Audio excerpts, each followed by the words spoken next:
good, everybody? It's your boy, O'Shea Duke Jackson, back at it again with another episode of the Celebrity Jump.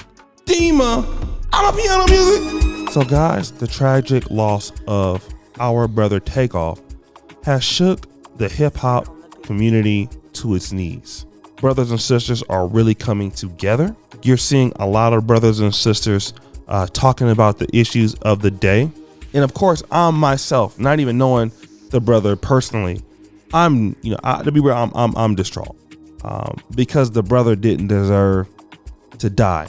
And after seeing the video where Quavo was actually trying to leave, and it still happened, it's troubling, right? But the Migos, for many years, especially in the late 2010s, 2015, around that time and things like that, they were the hottest rap group in the country. All right, they were taking off in that time. Their debut album, Young Rich Nation, in 2015. I mean, they were just killing the charts, right? They were doing their thing. But then, like all groups, they break up. Okay, this happens a lot of times. Jackson 5 might go solo.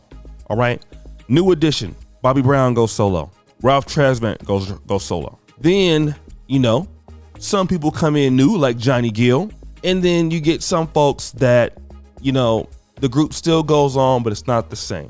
And from what we hear in the Migos, OffSet went solo, and Quavo and our brother kept it going. Brother Takeoff, right? But now with everybody grieving, the rumor is OffSet and Quavo are going to come back as the Migos instead of Quavo and Takeoff continuing the brand now that he's gone. And it's something I want to talk about with black men, because I've been experiencing this since I've been an adult, since the New Edition, because New Edition came around the time that I could see it. Okay, in the late 80s. Why does it always take something tragic for black men to understand their opportunity, our opportunity? Why do somebody gotta die before we learn how to act? I'm gonna be real, man. A lot of us in the black manosphere community, can I just be honest and say this? But many of our brothers were jealous of Kevin Samuels. I won't call names. You guys know who they are. Brothers are making hate videos about him and all kind of stuff, right? Then once Kevin died, now all of a sudden it's rest in peace Kevin, it's tribute videos of Kevin and all this other stuff. But why does it take a man gotta die before you actually decide that we gonna stick together? Because here's the reality, man. Nothing in life is promised but death. That's what's promised, okay? Nothing is promised in life but death. And what we gotta understand when we are dealing with our brothers in our people in Black America, we gotta love our people, man. I know some of y'all don't get it. Even Takeoff was saying, I saw him on Drink Champs. He's like, man, I want people to appreciate me while I'm here, not when I'm gone. I want my flowers right now. And he sort of confirmed what would eventually happen. And this is what I want to say. We need to start appreciating black men more. We got to start doing that. Tell people that we really care about them right now. Instead of having arguments, and all this stuff. Like, I don't want to have no regrets. You know what I'm saying? And I want you as brothers, as black men in America, when we find out a lot of stuff that we break up over. Oh, also NWA, I was around for that. The Loonies, you know what I mean? You black men, we find out that a lot of stuff that we trip over, it's a lot of stuff that is, number one, it's petty as black men. Like, why we fighting over that? Why we arguing over that? Same thing with Ice Cube and Eazy-E. They had to squash their beef once he died or was dying on the deathbed. It take all of that, right? We have to learn as black men that the people who really create the real wealth and real opportunities, a lot of times it'd be, especially if we really understood the people who really help us get money and help us do things, it's our people. I'm gonna tell you right now, I am so thankful for you black men every day. Give yourselves a round of applause, right?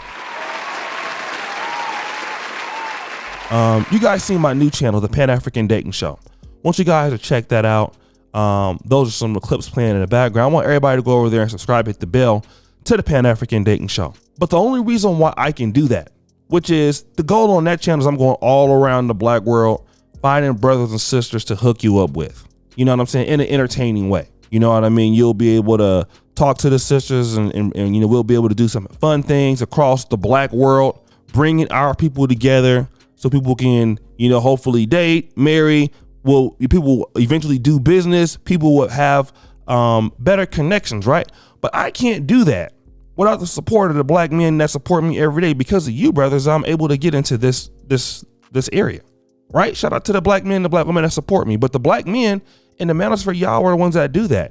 How dare I say, like, I don't appreciate you guys. I got to appreciate you.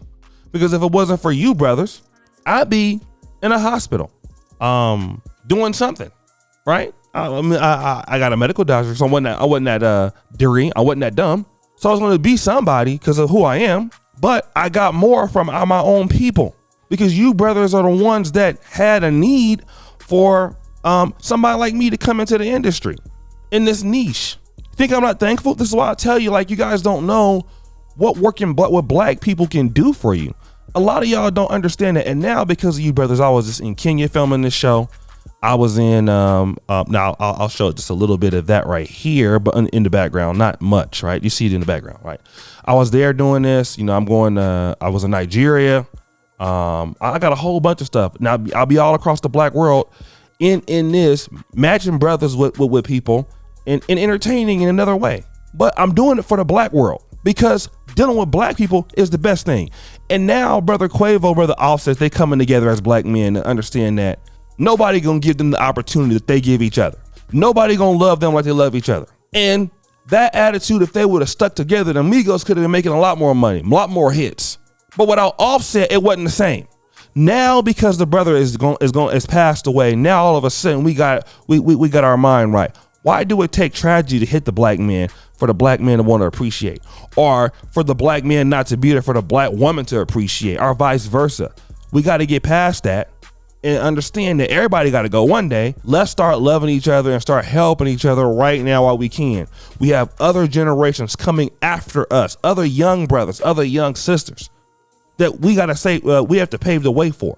I know this is the manosphere, and this might be a little bit too pro-black for some of you brothers, but somebody did it for us. I used to look at how older people interact with each other, man. It wasn't like this. They had some sense of community. The only time we want to have a sense of community when somebody get killed, then we can at least come together to get some get back, or come together to act right, or cry all the time because we missed them and we didn't get a chance to say goodbye. We got to stop being like that, black man. But guys, what do you think? It's your boy, O'Shea Duke Jackson, back at it again with another episode of Celebrity Jump. Appreciate you for all that you do. I'm out.